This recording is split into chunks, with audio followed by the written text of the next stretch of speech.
할렐루야. 삶의 자리에서 감사함으로 하나님께 예배드리는 모든 믿음의 심령 위에 생명의 주 되신 아버지 하나님께서 부어주시는 생명의 은총이 충만하기를 축복합니다. 우리는 창조의 절기를 시작하면서 한 사람 아담으로 인해 죄가 세상에 들어왔고, 한 사람 그리스도로 말미암아 생명에 이르게 된 구원의 진리를 확인하였습니다.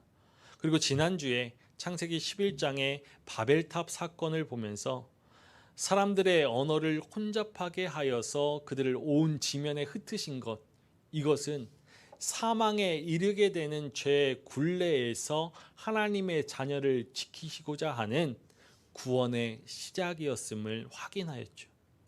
하나님께서는 바벨탑 사건 후에 죄와 사망이 왕노릇하는 그 세상에서 한 사람을 부르셨습니다. 교만과 불순종으로 흩어진 사람들 가운데 한 사람을 택하셨죠. 셈의 족보, 그 마지막에 아브라함이 바로 그 한 사람입니다. 창세기 10장의 노아의 족보와 창세기 11장의 셈의 족보 사이에 바벨탑 사건이 끼어 있는 이유가 바로 이것이죠. 죄와 사망의 어둠이 가득한 그 세상 속에서 생명의 빛이 밝히 비춰집니다. 하나님께서 한 사람 아브라함을 통하여서 의가 왕노릇하는 새로운 역사를 일으키시죠. 우리 창세기 12장 1절에서 2절의 말씀을 함께 읽어보겠습니다. 여호와께서 아브라함에게 이르시되 너는 너의 고향과 친척과 아버지의 집을 떠나 내가 내게 보여줄 땅으로 가라. 내가 너로 큰 민족을 이루고 내게 복을 주어 내 이름을 창대하게 하리니 너는 복이 될지라. 하나님께서는 아브라함으로 하여서 복이 되게 하시겠다라고 말씀하셨습니다. 복이 되기 위해서는 어디로인지는 알지 못하지만 하나님께서 보여주신 땅으로 가야 하죠.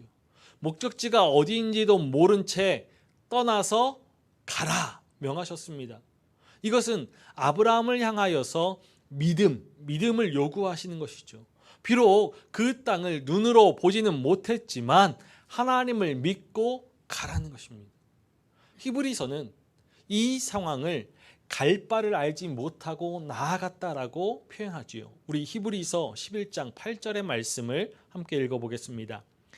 믿음으로 아브라함은 부르심을 받았을 때에 순종하여 장래의 유업으로 받을 땅에 나아갈새 갈 바를 알지 못하고 나아갔으며, 믿음을 요구하시는 하나님께서 아브람에게 세 가지 복을 약속하셨죠. 첫 번째로 큰 민족을 이루게 하시겠다라고 약속하셨습니다. 두 번째로 복을 주어서 그 이름을 떨치게 하겠다라고 약속하셨죠. 마지막으로 복의 근원이 되어서 땅의 모든 족속이 아브라함으로 말미암아서 복을 얻게 될 것이다라고 약속하셨습니다. 우리 창세기 12장 4절의 말씀을 함께 읽어보겠습니다. 이에 아브람이 여호와의 말씀을 따라갔고 롯도 그와 함께 갔으며 아브람이 하란을 떠날 때에 75세였더라. 아브람이 하나님의 말씀을 따라간 그때가 아브람의 나이 75세였습니다. 고향과 친척과 아버지의 집을 떠나기에는 조금 많은 나이이죠. 그럼에도 아브람은 하나님의 부르심에 순종하여서 말씀을 따라갔습니다. 결국 아브람은 하나님께서 약속하신 그 가나안 땅에 들어갈 수 있게 되었고, 열국의 아비인 아브라함이 되었죠. 우리 창세기 12장 7절과 8절의 말씀을 함께 읽어보겠습니다. 여호와께서 아브람에게 나타나 이르시되 내가 이 땅을 내 자손에게 주리라 하신지라. 자기에게 나타나신 여호와께 그가 그곳에서 제단을 쌓고 거기서 베델 동쪽 산으로 옮겨 장막을 치니 서쪽은 베델이요 동쪽은 아이라. 그가 그곳에서 여호와께 제단을 쌓고 여호와의 이름을 부르더니 약속의 땅에 들어가서 아브라함이 가장 먼저 한 일, 그것은 제단을 쌓은 것입니다. 그리고 하나님의 이름을 불렀죠. 아브라함은 죄와 사망이 왕노릇하는 그 세상에서 제단을 쌓고 하나님의 이름을 불렀습니다. 이것이 바로 한 사람 아브라함을 택하신 이유이죠. 죄와 사망의 그 시대에서 은혜와 의의 시대로 변화하는 것은 제단을 쌓고 하나님의 이름을 부르는 것으로 시작되는 것입니다. 아브라함은 하나님의 말씀을 따라서 가나안 땅에 들어가 복을 받았고 하나님께서 언약하신 대로 복이 되어서 땅의 모든 족속이 아브라함으로 말미암아 복을 얻게 되었습니다.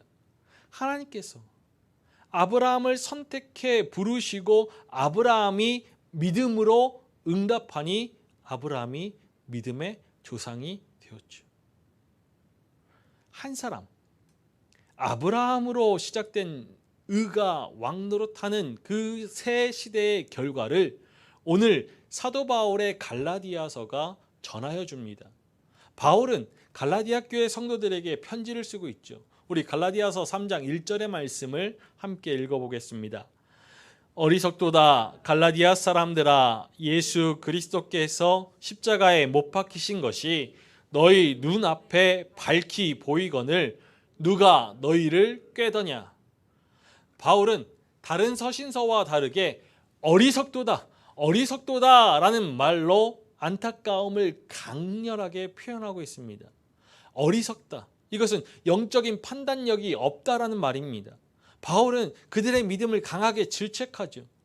갈라디아 교회는 사도 바울이 1차 전도 여행 때 세운 갈라디아 지역의 여러 교회들입니다.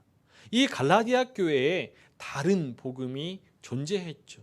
성도들을 꿰어내는 거짓 교사들의 다른 그 복음의 마음을 빼앗겨 버렸습니다. 예수 그리스도의 십자가는 눈앞에 밝히 보이는 구원의 사건입니다. 밝히로 번역된 이 헬라어에는 그림같이 생생하게 라는 뜻이 있습니다.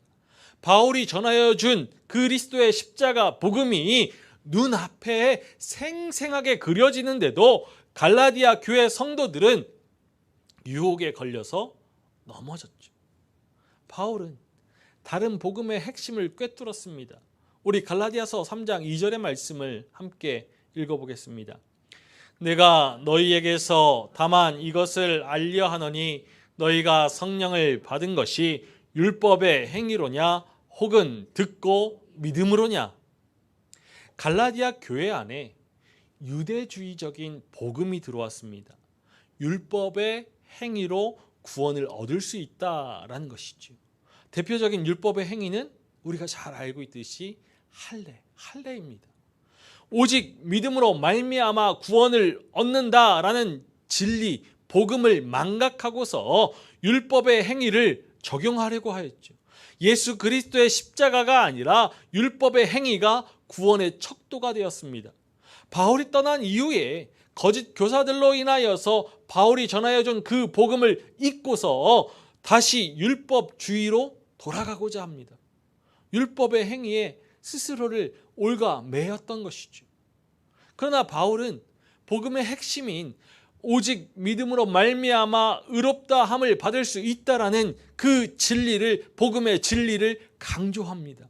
율법의 행위를 통해서가 아니라 바울이 전하여 준 그 복음을 듣고 믿음으로 성령을 받았습니다. 구원은 온전히 하나님의 은혜이죠. 한 사람 그리스도로 말미암아서 모든 사람이 의롭다함을 받은 것은 은혜의 선물입니다. 그들에게 구원받은 자의 증거인 성령이 임재했죠. 그래서 바울은 갈라디아 교회 성도들이 다시 한번 깨닫기를 원했습니다. 은혜의 선물인 구원은 믿음으로 말미암은 것인지 율법의 행위와는 상관이 없다는 것입니다. 하나님의 자녀가 되는 길은 오직 성령으로 말미암아서이죠. 우리 갈라디아서 3장 3절의 말씀을 함께 읽어보겠습니다. 너희가 이같이 어리석으냐? 성령으로 시작하였다가 이제는 육체로 마치겠느냐? 바울은 다른 복음을 철저하게 경계했습니다. 그러나 갈라디아 교회 성도들이 성령으로 시작하였다가 이제는 육체로 마치려고 하고 있습니다. 육체, 이것은 행위를 뜻하지요. 오직 성령으로 말미암아 구원을 얻는데, 믿음으로 구원을 받았는데 육체, 즉 율법의 행위로 구원을 이루고자 하였습니다.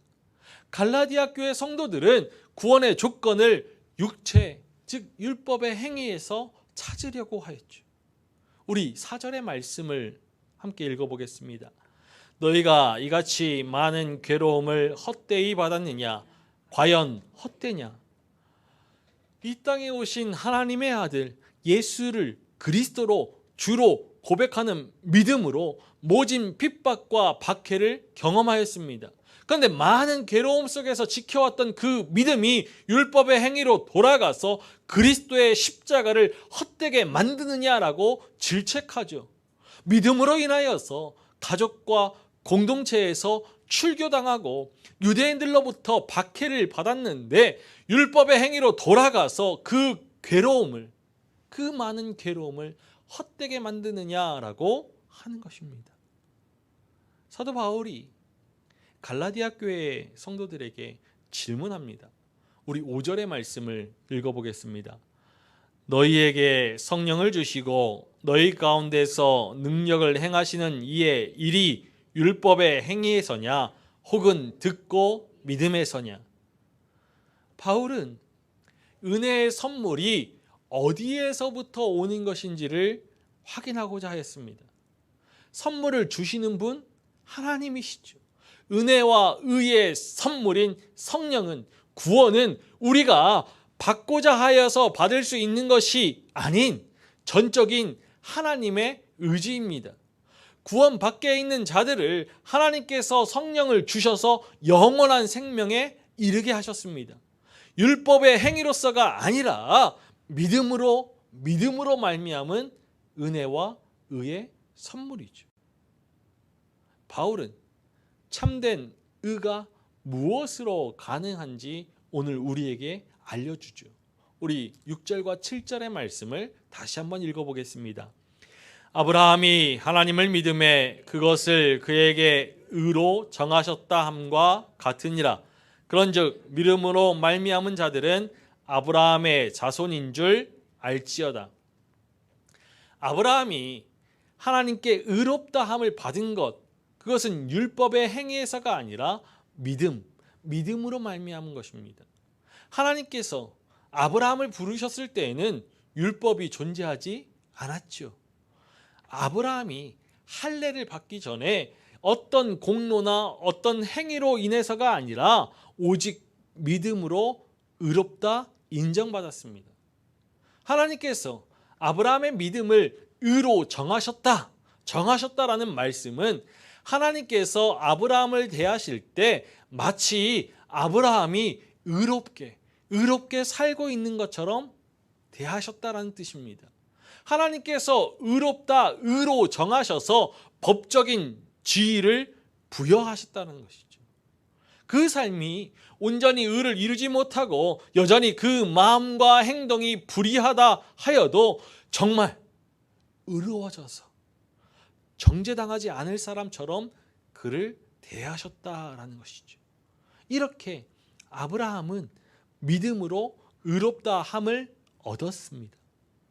하나님을 믿음으로 하나님께서 아브라함을 의롭다 하여 주신 것처럼 의는 믿음으로 가능합니다.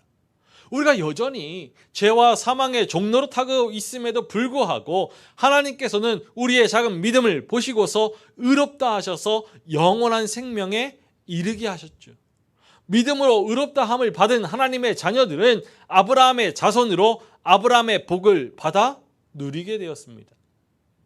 아브라함의 복, 그것은 특별한 것이 아닙니다. 십자가 예수 그리스도를 믿음으로 말미암은 구원이지요. 은혜와 의의 선물인 구원, 영원한 생명입니다. 또한 갈라디아서에서 계속 언급되듯이 성령이죠. 성령 하나님은 우리에게 복을 주시고 우리의 삶의 구원을 실제화시키시는 분이시기 때문입니다. 그러니까 성령을 받았다? 이것은 구원을 받았다라는 것과 같은 뜻입니다. 행위가 의로워서, 율법의 행위가 온전하여서 받은 것이 아니라 전적인 하나님의 은혜, 구원, 영원한 생명, 성령이 아브라함의 복입니다. 우리의 복이지요. 우리 갈라디아서 3장 8절의 말씀을 함께 읽어보겠습니다. 또 하나님이 이방을 믿음으로 말미암아 의로 정하실 것을 성경이 미리 알고 먼저 아브라함에게 복음을 전하되 모든 이방인이 너로 말미암아 복을 받으리라 하였느니라. 아브라함의 믿음으로 모든 이방인이 복을 받게 되었습니다. 복을 주시는 분 하나님이시죠. 복을 받는 비결은 믿음입니다. 아브라함의 인생은 너는 복이 될지라 말씀하시는 하나님의 약속이 이루어진 복된 인생이었습니다. 믿음으로 말미암는 구원에 율법의 행위가 끼어들 자리는 없습니다. 믿음으로 난 자는 복을 받지만 율법의 행위에 속한 자는 저주 아래에 있죠. 율법의 행위에 속한 자는 스스로 율법을 행함으로써 구원을 받을 수 있다라고 생각하는 사람입니다. 사람들은 복을 주시는 하나님과는 관계없이 자신의 힘과 자신의 능력으로 자신의 지혜와 지식으로 살아갈 수 있다라고 믿습니다. 그러나 율법에 속한 자는 결코 하나님께 의롭다함을 받을 수 없고 저주 아래 사망에 이르게 될 뿐입니다. 사람은 그 어느 누구도 율법을 온전히 이룰 수 없죠. 율법은 모든 율법을 완벽하게 지킬 것을 요구합니다. 율법 중에 하나를 지키지 못하는 것, 그것은 율법 전체를 지키지 못하는 것과 같죠. 결코 사람은 율법의 행위로 의롭다함을 받을 수 없습니다. 율법으로는 하나님께서 보시기에 불완전할 수밖에 없기 때문입니다. 그렇기 때문에 율법은 사람을 구원할 능력이 없는 것이죠. 율법은 죄 가운데에서 허덕이는 사람들을 자유롭게 할 수 없습니다. 하나님의 의를 줄 수 없죠. 우리 갈라디아서 3장 11절과 12절의 말씀을 함께 읽어보겠습니다.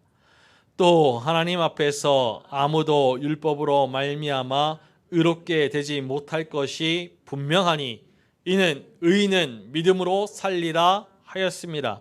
율법은 믿음에서 난 것이 아니니 율법을 행하는 자는 그 가운데서 살리라 하였느니라. 바울은 율법을 행하는 자는 율법 가운데서 살리라 하였습니다.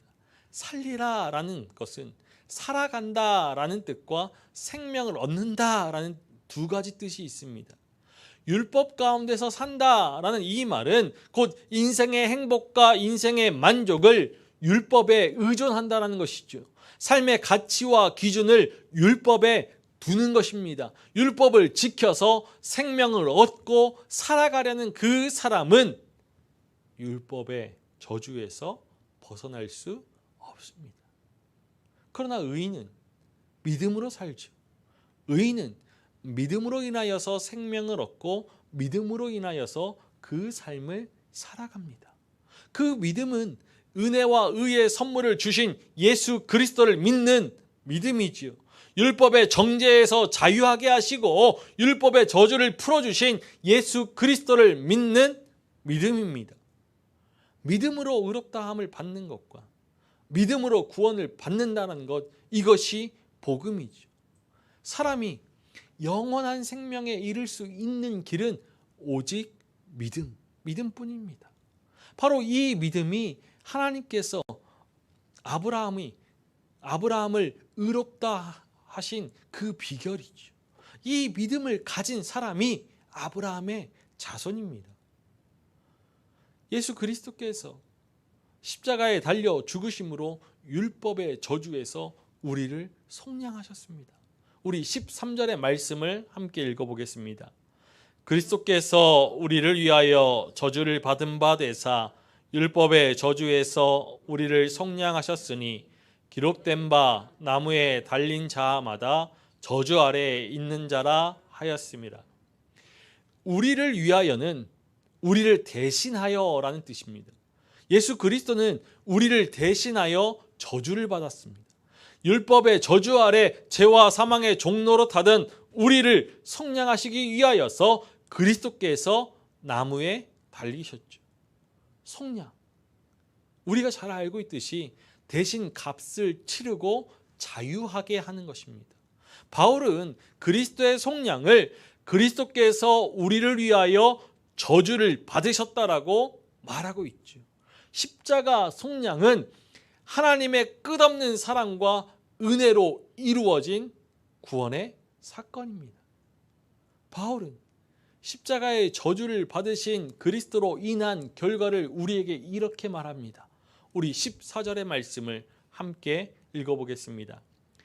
이는 그리스도 예수 안에서 아브라함의 복이 이방인에게 미치게 하고 또 우리로 하여금 믿음으로 말미암아 성령의 약속을 받게 하려 함이라. 그리스도 예수 안에서 아브라함의 복이 이방인에게 미쳐서 믿음으로 말미암아 성령의 약속을 받게 되었습니다. 하나님께서는 한 사람 아브라함을 선택하셔서 죄와 사망의 왕노릇하는 그 시대를 끝내고 의가 왕노릇하는 시대를 시작하셨습니다. 한 사람 아담으로 인하여서 죄가 세상에 들어와 사망에 이르게 되었지만 하나님께서는 그가 창조하신 세상 하나님의 형상을 따라 지음받은 사람들을 버려두지 않으셨죠. 죄의 굴레에서 허덕이는 하나님의 자녀들을 구원하시고자 한 사람 그리스도를 보내어 주셨고 그의 겸손과 순종으로 은혜와 의의 선물을 주셨습니다. 영원한 생명에 이르게 하셨고 성령을 주셨죠. 하나님께서 아브라함을 부르셔서 떠나서 가라 명하신 이유가 바로 여기에 있습니다. 죄와 사망이 왕노릇한 그 세상 속에서 사망으로 치닫는 그 사람들을 구원하시고 하나님과 동행하는 그 믿음의 삶으로 세상과는 다른 하나님의 거룩한 자녀로 세상의 생명의 빛을 비추면서 모든 사람이 하나님 앞에 나와 생명의 풍성한 은혜를 입도록 하는 복된 삶으로 복의 통로로 세우신 것이죠. 아브라함의 믿음은 하나님의 구원 역사의 도구가 되었습니다. 한 사람을 통해 새롭게 구원의 손길을 펼치시는 하나님의 역사이죠. 사도 바울은 믿음을 가진 우리도 아브라함처럼 동일한 복을 받는다라고 전하여 줍니다. 오늘 우리에게 믿음은 영원한 생명이 오직 주 예수 그리스도 안에 있다는 것을 깨닫는 것입니다. 우리를 위해 그리스도께서 이루신 구원의 역사를 우리는 밝히 보아야 합니다. 분명 우리는 스스로 의를 얻을 수 없고 죄와 사망의 굴레에서 벗어날 수 없습니다. 분명 율법의 행위로는 영원한 생명에 이를 수 없지요. 아브라함의 믿음으로 그의 복이 우리에게 미쳐서 믿음으로 말미암아 구원을 받게 되었습니다. 한 사람 그리스도로 말미암아 은혜와 의의 왕노릇하는 시대가 임하였고 믿음으로 의롭다함을 받아서 보시기에 좋았더라 하신 하나님의 형상으로 회복되어졌죠. 구원은 오직 믿음으로 말미암아 받는 것임을 기억하면서 생명의 주인 되신 하나님 앞에 신실함으로 나아가야 합니다. 그리고 우리도 아브라함과 같이 우리의 믿음으로 우리의 복이 우리의 이웃에게 미쳐서 믿음으로 말미암아 구원을 받게 해야 하죠. 영원한 생명에 이르게 해야 합니다. 우리는 그리스도 안에서 아브라함의 복을 받아 누리는 복된 사람들입니다. 더 이상 죄와 사망의 어둠 아래에서 저주 아래 살아가지 않죠. 두려워할 필요도 절망할 필요도 없습니다. 죄와 사망의 권세에서 해방되어서 자유하죠. 이제 우리가 얻은 복을 누리면서 세상에 그리스도 안에 있는 복을 전해야 합니다. 죄와 사망의 종로로 타여서 사망에 이르게 될 사람들에게 그리스도께서 은혜와 의의 선물을 주셔서 생명에 이르게 하셨음을 증거해야 합니다. 하나님께서는 아브라함의 복을 예수 그리스도를 영접하는 모든 사람에게 주시기를 원하십니다. 너로 말미암아 복을 받으리라. 오늘 말씀에 비추어서 우리가 살아내는 믿음의 삶으로 인해 우리의 이웃들이 함께 복을 받고 있는지 살펴야 합니다. 영원한 생명에 이르는 믿음의 삶으로 생명의 빛을 밝히 비추면서 우리의 이웃들이 생명에 이르게 되는지를 돌아보아야죠. 지금 이 시대는 교회가 세상을 걱정하는 것이 아니라 세상이 교회를 걱정하는 시대입니다. 입으로는 사랑을 말하고 평화를 말하지만 삶의 모습 속엔 사랑이 없고 평화가 없는 그러한 이중적인 모습으로 인해서 세상의 비난과 질시의 대상이 되어버렸습니다. 교회는 이 시대의 바벨탑이 되었고 성도들은 하나님의 자리에 올라서서 선악을 판단하는 죄를 짓고 있죠. 부디 우리 모두가 하나님의 부르심을 입은 이 시대의 한 사람이 되기를 소망합니다. 교만과 불순종의 바벨탑을 무너뜨리고 생명의 주인 되신 하나님께 선악의 판단의 모든 기준을 맡겨야죠. 우리 주 예수 그리스도께서 십자가의 저주를 받으신 것, 우리로 그리스도 안에서 하나님의 의가 되게 하시기 위해서입니다.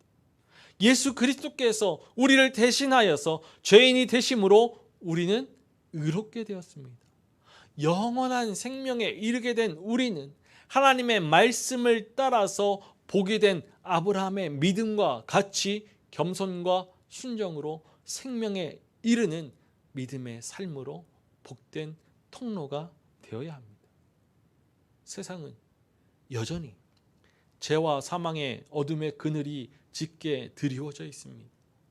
믿음으로 아브라함의 복을 받은 우리가 저주 아래에서 사망으로 치달리는 세상의 사람들을 건져내는 한 사람이 되어야 합니다. 가난한 자들에게 복음을 전할 수 있어야지. 포로된 자들에게 자유를, 눈먼 자들에게 다시 보게 함을 전파할 수 있어야 합니다. 눌린 자들을 자유롭게 하고 주의 은혜의 해를 전파할 수 있어야 합니다. 이제 우리의 이웃과 세상을 향해 그리스도 안에 있는 영원한 생명을, 구원을 선포해야 합니다. 그리스도께서 받으신 십자가의 저주만이 죄와 사망의 저주를 끊어내고 오직 예수 그리스도만이 구원이심을 증거해야 합니다. 우리가 생명에 이르게 된 것은 우리에게 구원받을 만한 조건이나 능력이 있어서가 아니라 한 사람 그리스도의 의로 말미암은 것임을 기억하고 그리스도를 향한 온전한 믿음으로 영원한 생명에 이를 수 있는 우리이기를 간절히 소망합니다.